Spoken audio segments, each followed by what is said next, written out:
This video is a follow-up to my first two update videos regarding the Need for Speed Underground 2 remaster/remake called Tofu. First of all, I don't want to spam update videos on this mod all the time, but it has been almost a year since my last video about it, and I still get comments every single day asking where to download the demo, what has been updated since last December, and ultimately when the release date is for the final build. The community reception to this remake has been simply absurd. That's honestly the best way to put it. The two videos I made on it last year both racked up over 300,000 and 400,000 views respectively. Underground 2 came out in 2004, and yet that is the size of the audience that are interested in a project like this. It's crazy. That's how you know this game is special, and how sought after a proper remaster/remake has been over the years by the community. So I think it's time to address these questions and update the community on as to where the game is at as of September 2025. First and foremost, there has been a plethora of updates regarding the status of the development of the game. The owner of this project, Apfelbaum, has stated that career mode finally works. I'm Rachel, Samantha's friend. I heard your plane finally got in. All events exist, complete unlock progression is there, magazine covers and the DVD opportunities, in-game map, all shops are enterable, choosing brands for specific parts, and full career mode statistics are fully working now. Not only that, but the issue where the cars would kind of stutter and look a bit glitchy while driving has been addressed and corrected to better replicate how it looked and felt in the original Underground 2. We can also see that the daytime lighting setting seems to be working great, and in my opinion, this is one of my most anticipated features. It just completely changes the vibe, and I want to experience this legendary game with a different atmosphere and see how it feels. Now, of course, not everyone shares this same sentiment, which is why I'm pleased to say that the daytime setting is completely optional. You only get daytime if you want daytime. And if you're wondering what the best way to play this game is, I'd highly recommend plugging in a controller of your choosing, like this one right here, and playing with the controller.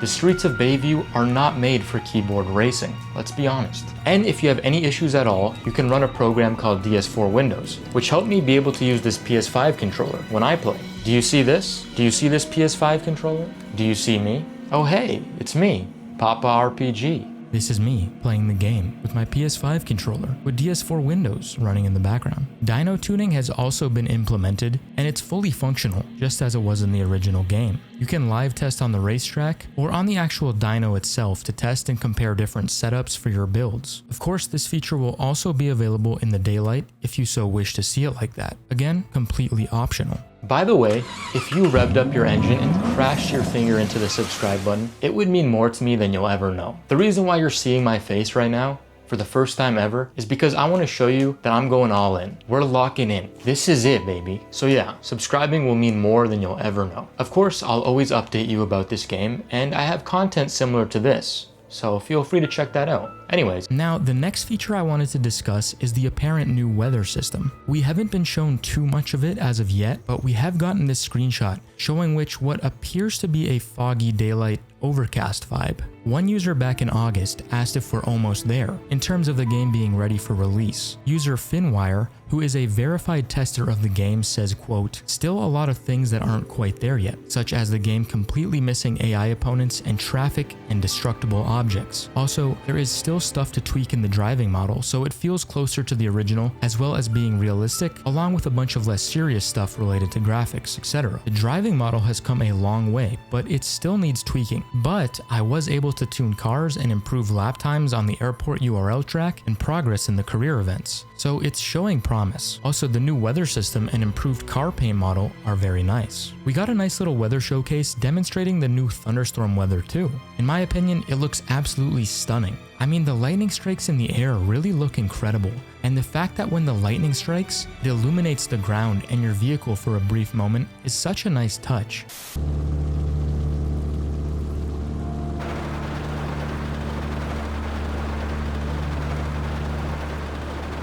It It's those little features like that that can truly immerse you into a remake. It's how you can tell the developers are truly putting their heart and soul into not only remastering this beloved game, but adding little nuanced things to make the experience even more enjoyable than we remember. The new dynamic weather and time of day they're implementing looks beautiful. Here we can see some different stages of time, along with weather and how the world of Bayview will look. It's wild to think about. Never in all my years of loving this game would I have imagined this would be possible, all at the hands of independent modders and developers too. Nothing to do with EA.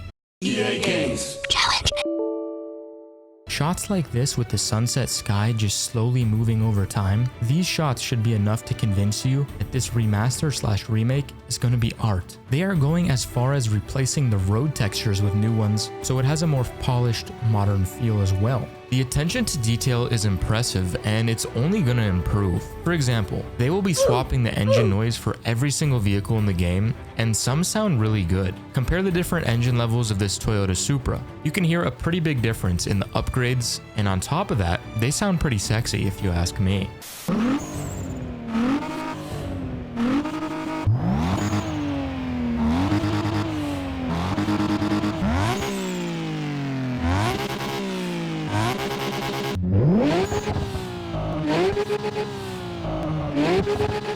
Speaking of detail, even when choosing different style of headlight colors, just look at the way the light illuminates and bounces off surfaces very brightly. This wasn't present in the OG game, and to me that's one of those touches that makes it feel more immersive, more premium. Everything a remake should be. With that being said, I know some people see Unreal Engine 5 and get turned off right away, but try to broaden your horizons just a little bit. Just take a look at this direct comparison of OG Underground 2. One clip with normal graphics and one with the high contrast mode on, next to the Unreal Engine 5 remake/remaster.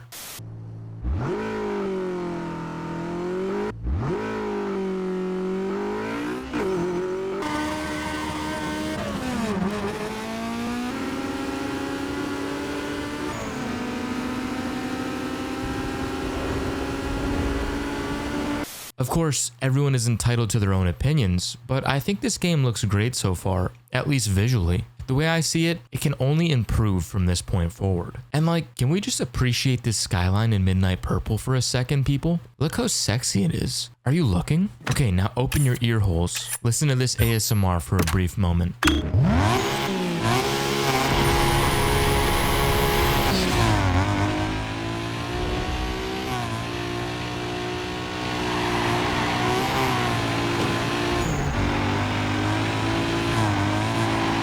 That's not to say Unreal Engine is perfect by any stretch. One gripe of mine that I've always had with Unreal Engine is that when you're using a photo mode within the engine, it always makes the cars look tiny and small. For those that are into photography at all, it's called a tilt shift effect. To me, that's always felt and looked really off-putting, especially for a racing game. I remember the Saints Row reboot was guilty of this during their marketing campaign.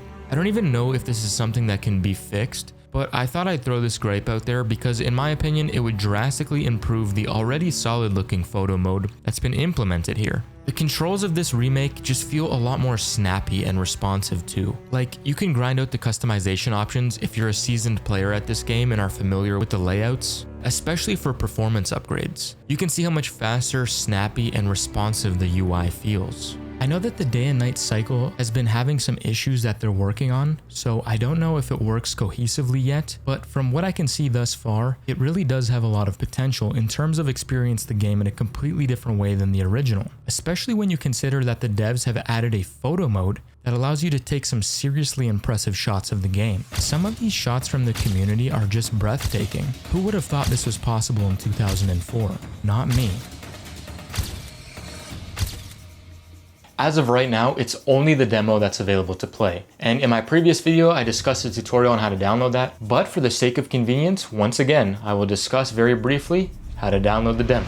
Head over to either the official Tufu Discord or my own Discord. I'll link both in the description. If you're in my server, click on the channel Automotive, then check the pins and choose either the Google Drive link or the Mega link. If you're in the Tufu Discord, click on the downloads channel and the same links will be present. Both of the links have the same contents, so it's whatever you prefer to download off of. Also, your PC might flag this as potential harmful software, but just bypass it and continue with the download. Once it has been downloaded, extract the files somewhere on your PC, click the Tufu application, and voila, you are playing the official public demo. And yes, controller support should be no issue. They are even adding a launcher for the game, so there's a more cohesive and smooth way to download future updates as the remaster progresses. There will be patch notes and news to read within the launcher itself. The launcher is not yet available, so when you download the demo, you can just play the game right away, if you're wondering why it's not there. The demo only features customization in free roam, by the way, so no career mode, no dyno, nothing like that. As of right now, only customization and free roam. Oh, and the beautiful photo mode. What specs do I need for my PC to run this game? Well, it's not set in stone and optimization is still being worked on. It's been reported that the game is much more dependent on a strong GPU rather than a CPU. So at the moment, if you have a decent graphics card, you should be able to run the game no problem. The owner of the mod has an NVIDIA GameRock Premium 1070 GTX, and he states he gets 100 plus frames while playing. Some bonus features I think everyone will appreciate are the following. You have the ability to enable songs from all different Need for Speed games within the soundtrack if you'd like. It's completely optional. They are going to try and shorten the campaign just a little bit due to the last act of the game stretching out for way too unnecessarily long because of the URL races. Right now, you have the ability to play around with all the customization options. Just make sure to name your save file, unlock everything. A couple of bugs I've noticed while playing around in the demo are the following. Some hoods have engine clipping, Riders on the Storm plays way too often, not that I'm complaining. Riders on the storm. Window tints are glitched, and controller support doesn't really work well unless you run DS4 Windows. And lastly, if I had to offer some suggestions, I'd say this. Add fast travel, add a randomizer customization feature, and add an ability to change stock wheel size. What do you guys think? Should they add these quality of life improvements to the game? Or do you think they should keep the experience as vanilla as possible? That's always the toss-up when a classic game is being remastered. You can't please everyone. With all that being said, the remake is actually coming together very nicely. And although there is not a true release date set in stone, the progress that's being made on this is going at a steady pace. So hopefully sooner rather than later. They did state, however, that the full release of this game will be coming at the end of this year, 2025. But of course, things can always change, so we'll never know until D-Day hits. All we can do right now is keep our fingers crossed because this is something I need to experience. This is something we need to experience, so I can make a full in-depth review for you lovely people. Until next time, it would mean a lot to me if you hit subscribe for everything Need for Speed, automotive, open world, and a whole lot of other nostalgia content. I have videos on Midnight Club, Burnout 3, and many other classics like Tony Hawk, which was my previous video that you should check out. Once again, we are officially on the road to 100K subscribers, and I truly do believe that we can get there one day. Until next time, this has been your boy, live in the flesh, for the first time ever, Pop RPG, saying goodbye my lovely people, and peace in the streets.